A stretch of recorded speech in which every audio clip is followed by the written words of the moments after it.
Le film de Darren Aronofsky que vous ne verrez jamais. Est-ce que vous connaissez la sphère de Las Vegas? C'est une gigantesque boule remplie d'écrans LED qui sert de salle de spectacle et de concert, mais également de salle de cinéma qui projette des films en 16K. Par exemple, le groupe U2 a beaucoup fait de concerts là-bas en projetant des effets spéciaux sur toute la sphère et ça avait vraiment l'air d'être assez impressionnant. Et là, vous allez me dire, c'est quoi un film en 16K? Eh ben, le 16K revient à la résolution et à la qualité de l'image. Vous connaissez tous la 4K dont sa résolution est 3840 sur 2160, et bah la 16K, sa résolution est de 15360 sur 8640.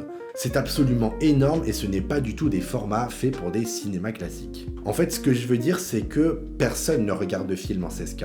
En fait, quand des personnes te vendent de regarder un film en 16K, c'est plus par outil marketing que par véritable sens artistique. En fait, c'est plus un outil qui est utilisé pour la réalité virtuelle, les simulations et les installations immersives. Car aucun cinéma ni téléviseur public ne supporte la 16K.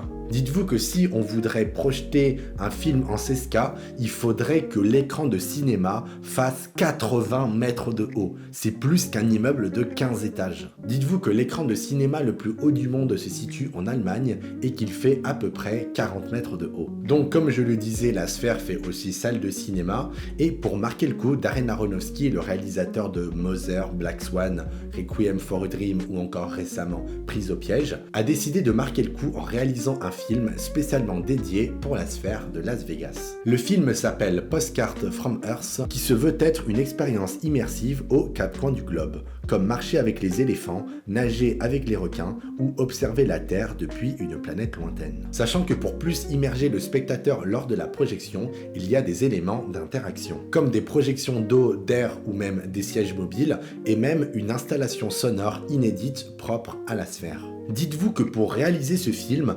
Aronofsky et la sphère ont littéralement créé une caméra. Ça s'appelle la Big Sky et c'est littéralement une caméra avec le plus grand capteur du monde qui est tout simplement une caméra qui permet de capter des images qui seront uniquement lisibles dans la sphère de Las Vegas. Je pense que vous commencez à comprendre la douille derrière tout ça, c'est que vous ne verrez jamais ce film, à part si vous avez à Las Vegas, que vous avez les moyens, et que littéralement quand vous y allez, le film est diffusé. Car déjà, le film n'est pas projeté tout le temps, il a été projeté un certain temps et maintenant il n'est plus à l'affiche. Sachant que maintenant c'est le Magicien d'Oz restauré grâce à l'IA qui est projeté dans la sphère. Car vraiment, si vous n'avez pas les moyens d'aller à Las Vegas, que vous n'avez pas les moyens de payer une séance dans la sphère, parce que je rappelle que pour une séance de Postcard from Earth, le prix pouvait aller de $100 jusqu'à $165.